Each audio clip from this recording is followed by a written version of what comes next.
এই শাটল সার্ভিসকে আমরা আরও বেশি সংখ্যক অলরেডি আমরা বিভিন্ন জায়গায় কথা বলেছি, আমরা নিয়ে আসার ব্যাপারে কথা বলেছি। আগে এটা নিয়ে আসা তো আসলে আমরা ইনশাআল্লাহ মধ্যে সেগুলো ব্যবস্থা করবো। আপনারা জানেন যে গতকালকে বিশ্ববিদ্যালয় প্রশাসনের পক্ষ থেকে শাটল সার্ভিস বন্ধের একটা নির্দেশনা এসেছিল। আমরা বিশ্ববিদ্যালয় প্রশাসনের সাথে যোগাযোগ করেছি যে শিক্ষার্থীদের জন্য যেটা ফ্রেন্ডলি একটা সার্ভিস, এই সার্ভিসটা কোনো অবস্থাতে বন্ধ করা উচিত হবে না। তারা আমাদেরকে জানিয়েছেন যে আজকের দিনে তারা একটি নির্দেশনা এই ব্যাপারে জানাবেন। আমরা ক্যাম্পাসে বিশেষ করে নারী শিক্ষার্থী যারা আছে, সুফিয়া কামাল একটা যে আমাদের সেই বাসটা অনেক দেরি করে যায়। আমরা সেখানে 30 মিনিট অন্তর এই বাসটা সার্ভিসটা চালুর ব্যাপারে আমরা এখানে পদক্ষেপ নিচ্ছি। আমাদের আজিমপুরে অবস্থিত হলের থেকেও যে বাস আছে, সেই বাসটা আরও বেশি ফ্রিকুয়েন্ট করা। আমি গতকালকেও গত করেছি, তারা ওয়েট করছে একটা বাস যে নির্দিষ্ট সময় আসার কথা পার হয়ে গেছে, সেই বাস আসছে না। তো সেই জায়গা থেকে আমরাও এই বিষয়গুলো নিয়ে কাজ করছি। আমাদের অলরেডি একটা বাস ট্র্যাকিং যেটা মোটামুটি আমরা গুছিয়ে ফেলেছি। এই যেগুলো শিক্ষার্থী বাসটা কোন অবস্থায় আছে, কোথায় আছে, সেটা এই ব্যবস্থাটা আমরা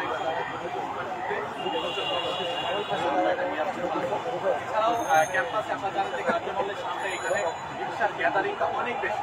আমাদের লেকচারের সামনে রিক্সা মোবাইল ওটা কে উঠাইলো যাতায়াত করা যায় না।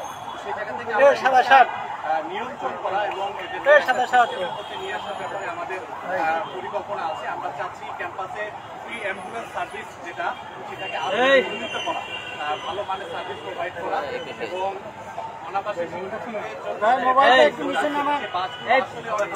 বাটন সরান তো রিপোর্টার আমাদের পরিকল্পনা আছে সেই বাসটাকে কিভাবে বাস নিয়ে আসা কিনতে পারি সেই জায়গা থেকে আপনার সামনে। হ্যাঁ সরান।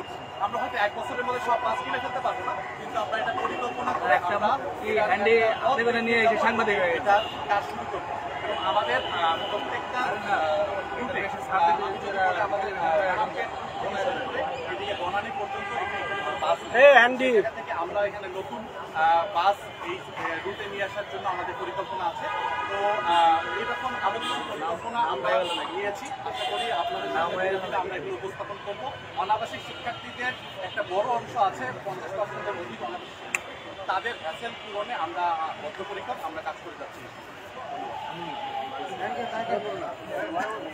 আপনারা জানেন ঢাকা বিশ্ববিদ্যালয়ের যে নির্বাচন এটার যে ভোটার তালিকা সেটা ওপেনলি পাবলিক করা ছিল। তো এই বিষয়ে আমরা বারবার প্রশাসনের কাছে জানিয়েছিলাম যে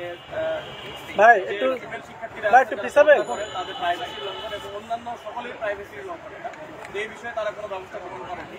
তো আমাদের যিনি আইন সম্পাদক পদে লড়ছেন তিনি গতকাল রিট করেছিলেন এবং সেই রিটের ভিত্তিতেই আমরা দেখতে পেয়েছি যে একটা ইতিবাচক এসেছে বিশ্ববিদ্যালয় করবেন আমাদের আইন সম্পাদক পদে করছেন জাকারিয়া।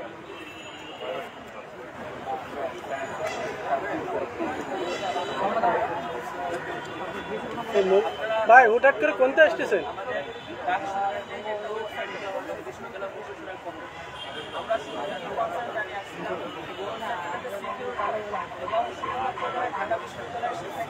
তারাই তাদের নিজস্ব পাসওয়ার্ড বা তাদের ইমেল বা তাদের ভোটার নাম্বার দিয়ে সেখানে আমাদের চিফ অফিসারকে ফোনে তার সাথে সাক্ষাৎ করে জানিয়েছিলাম।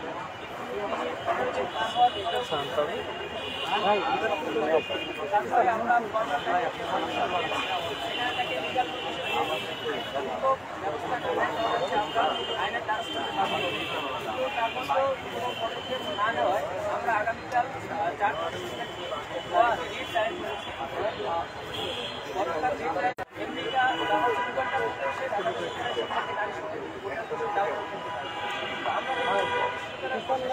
আমাদের নিজের ফোন করে ওয়েবসাইট থেকে ব্লক করে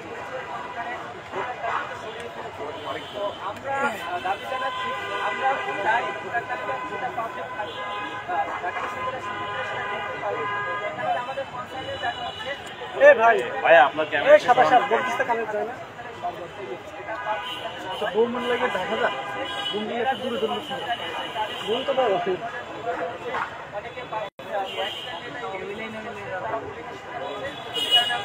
আপনার ফ্রেমের পুরো মাইনের অবস্থা।